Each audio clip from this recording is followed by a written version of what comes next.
Right, so hello viewers, and welcome to our Let's Play of Star Ruler 2. I'm your host, Pibiju Chu, and this will be episode 2 inside this Let's Play series. So just starting off the episode, there's a bit of an announcement I have to make, and I'm pretty sure some of you guys may have already realized this, but yeah, our systems here are different from episode 1, because I've decided to restart the match. Namely, I wanted to scale down the universe here to something a little bit more performance handy, because I was trying to record episode 2 and 3 earlier today, and I ran into a lot of crashes and this odd game problem where it's like the ships moving around space freeze up, but everything else was fine. And with that said, I'm under the impression it might have been just a problem of scale. So I've decided to remove, say, I think 4 of the AI opponents and a couple of the systems inside the game to make it a little bit more manageable like that. And hopefully that'll be just a minor change there. It's not going to make too much of a difference. As you can see, the galaxy is still a very, very large place. So, going forwards from here, we have the basics of our little nation set up, and I've effectively just played the movements from the first episode into this match here. So I currently have 2 scout ships working around doing some exploration. I have roughly right around 6, 6 different colonies running, and I'm currently building a heavy carrier to lead a bit of a fleet, if you will, here, and that is pretty much that. So, moving forwards inside the game, we have a very basic economy right now. We have a whole bunch of these food planets, food and water planets, and a single planet producing plastics. So, moving forwards inside the game, now that we have some exploration done and a general sense of how this game is played, what I want to do right now is that I want to focus on exploring the our little bit of the galaxy here, our little span of the galaxy, and I also want to start to do some colonization en masse. The reason for this is because the AI inside these games are really the AI inside the Star Ruler line of games are really aggressive in how they just in general colonize things. And inside the first game, the AI would literally send like just waves upon waves upon waves of colonizer ships everywhere. And with that said, it being the computer and all, it can manage that to a very manageable degree, but unfortunately we can't exactly do that.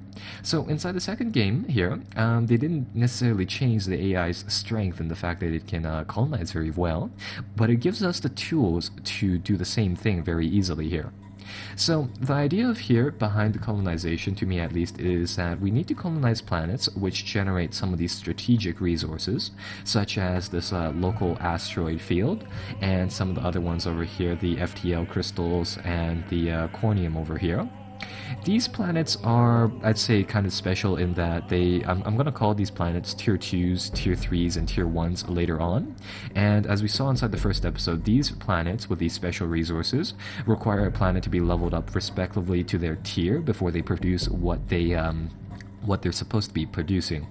They'll be important later on, but for now, how we want to do this is that we just have to remember that each Tier 1 planet will require 1 unit of food and 1 unit of water, or one supplementary planet producing food and water for them. A Tier 2 planet will use 2 units of food, 1 unit of water, and 1 Tier 1 resource being exported to it.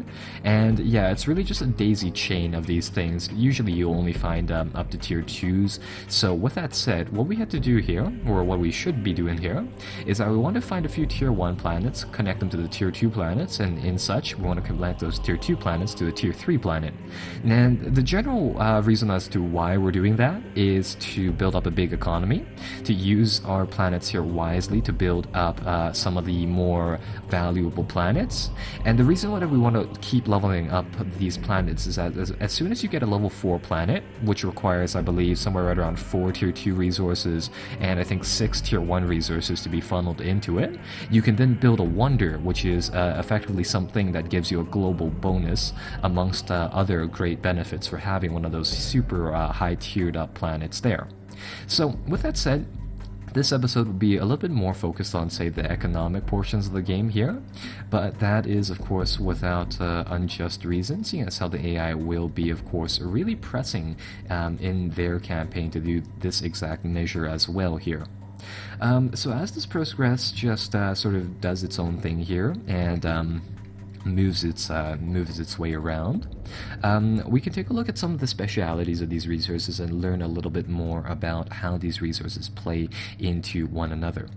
So, namely, as you may have noticed, with every single one of these like little resources, or at least the special ones, they'll have that pressure rating with it, and they'll also have some sort of icon next to that pressure fraction, such as that little hammer icon there.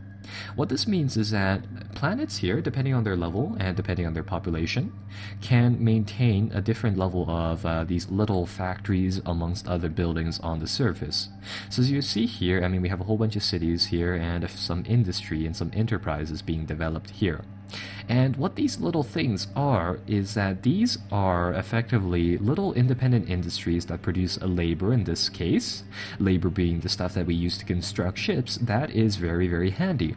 And the reason that we want to keep track of this, and the reason why it's not a minor portion of the game, is that, for example, the two little things on this planet generate us right around 2.5 units of labor for virtually nothing, for free pretty much. If we were to, say, buy a factory which generates 3 units of labor per minute and put it on the planet, that would cost us 200 grand right away, and then we'd have to pay 350 grand every single 3 minutes to keep that factory running. So with that said, that resources here have various different types. They have ones for labor production, or labor in production and that stuff. They have ones for, say, commerce, for generating cash, for research, for influence. And in general, as you can see, if we bought those buildings, it would be very expensive to do. Whereas if we level up planets and let the individual little denizens of those planets do that bit of construction for us, it makes it a much cheaper progress. So with that said, it's effectively just grabbing these resources and combining them in areas in which we have control of, and in which we can just in a general setup with this idea of utilizing labor for the purposes of really leveling up a planet, and then just profiting off of the pressure buildings that it has. Right. So over here we have a local asteroid field planet. This one is actually just solely its own thing. It can't actually be exported despite being deceptively a tier 1 planet. So with that said, currently I'm colonizing this planet right here, a tier 2 planet generating FTL crystals. And well, with that said, I need to find another tier 1 planet to export something there. So I think I'll grab the titanium over here. This one's also another labor pressure inducing planet there. And in general, it makes for a very intriguing system of where you want to send your resources here and there. So, I mean, like, for example, one of the things that you can do with this labor or pressure system is, for example, if we were to collect all of the titanium inside the universe, we can export all of that titanium to a big level 4 planet, which can contain a lot of pressure. And with that said, that will just go to that world, and it can effectively function as this pod, if you will, for holding all of that pressure, and to really be used as a shipyard world, because of course a lot of those little buildings will spring up. And the reason why we want to combine them onto a single world is that, as you may have noticed, on each and every single one of these worlds, the pressure here is indicated as a fraction. The first number being how many units of pressure are being utilized on the world. The second one, I believe, being the capacity for it. You can have overcapacity in pressure like such, but that leads to quite a lot of inefficiencies on the planets themselves. So with that said, you want to find a good high level pressure to hold all of that stuff there for you. Right, so with that said, it'll be this system of effectively chaining up planets. And currently here, this thing is actually pretty unique. The FTL crystals generate us more FTL energy per second, so that'll allow us to actually explore even farther over here with our exploration ships. And in general, it's just a very intriguing system of setting up these planets so that they actually function in a system that that works very well. So in other words, the game doesn't depend on us building planet or building factories to produce our things. The game will handle that for us, provided that we make the strategical decisions to set up those chains of worlds correctly. And ooh, let me see. Let's see. We have some chemicals over here, and we also have some spices, which is two again fairly intriguing resources. And some of the unique resources won't be factored into this tier system as well. Namely, these spices produce influence, and they evidently also increase the loyalty of the planet that they're being used in, so itself or somewhere where it's being traded up, by 6. So that's also kind of a neat bit. No, look at that. The little pirate fleet is killing up all the little colonist people. Huh. So yeah, in general, I mean, it'll just be this system of chaining things up to one another, and that'll just take its course however it really goes forwards. 2. Oh wow, they're actually grabbing quite a lot of the colonists going to this world. That might be slightly problematic, but actually a few of them are getting through there, so that's not say too big of a deal. Yeah, one thing I noticed about the AI ships here is that they oddly enough don't focus on the planets.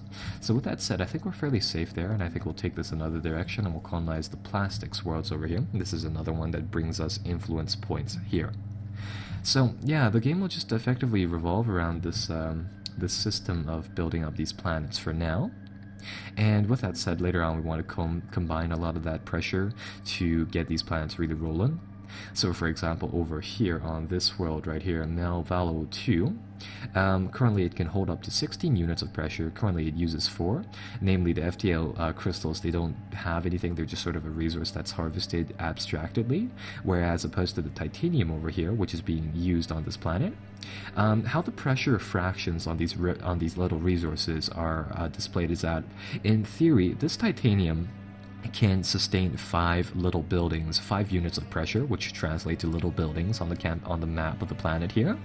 And with that said, yeah, certain planets will only be able to sustain a certain amount. That certain amount, of course, adds into that cap of pressure there. So it's one thing to utilize that pressure, but it's another thing to harvest it as well. And yeah, that's just that system right there. And in the meantime, what we are doing is that we're just setting up these relays, so we'll have a bit of an easier chance in, we'll have a stronger economy as time goes on here. The main thing though is we want to do this in mass to quite a large extent here. So we want to beg a whole bunch of these basic food and other resource planets, and we just want to send that off to another planet like that. And in general, it'll just be this system of chaining on stuff to other planets here. And this, once you notice the pattern here, of course, this goes pretty fastly. But yeah, that's pretty much the gist of it, really. Once you get into a pattern, things go quickly. If you don't, though, it'll go kind of slowly. And there we go. That should set up this world to become a tier 2 or a level 2 planet the minute that it finishes colonizing, and there you go. So the game will pretty much just go off of that note. We can use our combat fleet to get rid of this AI fleet. I actually really want this chemicals world. And in general, I really like this whole idea of having different pressures and how the game really sets you up for that note. Anyhow, right now, we do want to get that level 4 planet constructed, and I think that is pretty much one of the end goals here. So while our fleet dukes it out here, we're going to try to find a location where that would be suitable for this tier 4 world. Namely, this tier 3 world looks like it'll be a good starting position. This place produces cornium, and cornium is evidently a resource that produces us cash in the form of pressure buildings. So we'll see what we can do to convert this planet into that cash cow here. And namely, that would just involve colonizing and grabbing these planets en masse. So that's exactly what we're going to do. And as you can see, I mean, colonizing costs a lot of money. Our budget is spiraling practically out of control. It's just going up and down, up and down, up and down. And it will, well, stay like that for quite some time, actually. Because that is just in general how we want to build up these resources. So, once we finish this wave of colonizing, what we can do then is that we can go to this level 3 planet, and then we can do the exacts as to a bit more of an in-depth example as to how this idea of pressure works, and how you can make these hub worlds of centralized locations where a lot of things get built and set up like that. So yeah, those two fleets will just duke it out. From the looks of it, our fleet is actually not doing too well inside this arena. Enemy's melting, but we're losing a lot of ships there. We'll rebuild that in just a second, though. Right, so import once, import twice. That should bump it up to level 2. And once we import chemicals from this planet, and then that should bump it up to level 2. To bump it up to a level 3, we need another unit of level 1 resource, and another unit of a level 2 resource. So we'll go and grab one of those, and another unit of food, and this will be another area set up. Now, oddly enough, you can't export the FTL crystals, so they don't necessarily count as a tier 2 resource in themselves, if you can think of it like that. So with that said, we'll have to find another one and pick another thing up here. So speaking about that, what I think I'll do here is that I'll grab the I think I'll grab the plastics over here. The reason why I'm looking for very specific ones of these different resources is that some of the very specific types of pressures that we can grab are ones that I would like to keep in very specific locations. So with that said, I want to grab all of these ones, actually, the neutronium over here and the explosives over here, and I want to put this into a very specific location, because defense, which is this little icon over here, is also a pressure, and these defense pressure buildings will actually give you free units to use inside your battles. So with that said, I want to put them into one central location, so then we can have a planet that effectively just spews out a whole bunch of ships for free for us to be used in the fight, really, there. So yeah, that is also another big thing that I want to check up on. And with that said, here's what I want to do. I want to grab one food, one water, one of these. Let's see, one food, one water, additional food, one of these. And that should finish up the chain in this area. And I'll show you how that factors in just a second here. Really do like how the fleets, they will just build themselves up gradually here. Right, so there we go, we're getting all of those pressures amongst other things. Right, so we'll grab this tier 2 world, we're going to import plastics from it, so the minute that it finishes colonization, or rather the minute it bumps up to a level 2 planet, bumps up to the requirements for a level 2 planets instantaneously just going to go. There we go. And that should, yeah, this should just finish up that chain. Right, so going forwards from here, we now have almost a fully functioning tier 2 world. Let's see, yeah, now we can have a fully functioning tier 2 world. And once we get the explosives and import it over here, that should be pretty much that. And we need one unit of food. And let's see, where's food? Grab that food planet.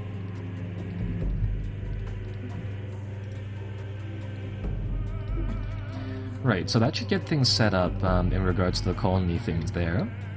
And now, once this planet's set up, we can see the effects of all of those pressures and all of the things on that world in just a second here.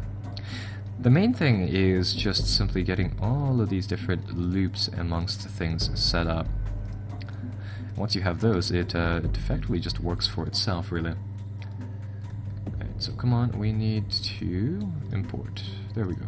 Import. This planet should be stop exporting that stuff. So there we go. Now it's a tier 3 planet, and it can sustain 16 billion people. And of course, as we level that up, as more people move into it, the pressure cap increases. So, I mean, as that happens, what you'll see here is that, yeah, a lot of structures will start to be built on the planet's surface. And namely, this will be built, of course, in accord to what different resources are supplied to it. Namely, the interesting thing about here is that these little military base ones, the things that provide defense, the defense pressure is actually kind of neat as well, yeah, because it builds support ships, or in general just a small little fleet around it as time goes by. So it's very handy to collect all of that defense pressure into one area and to effectively have it as a staging system, if you will, for a bit of a fleet.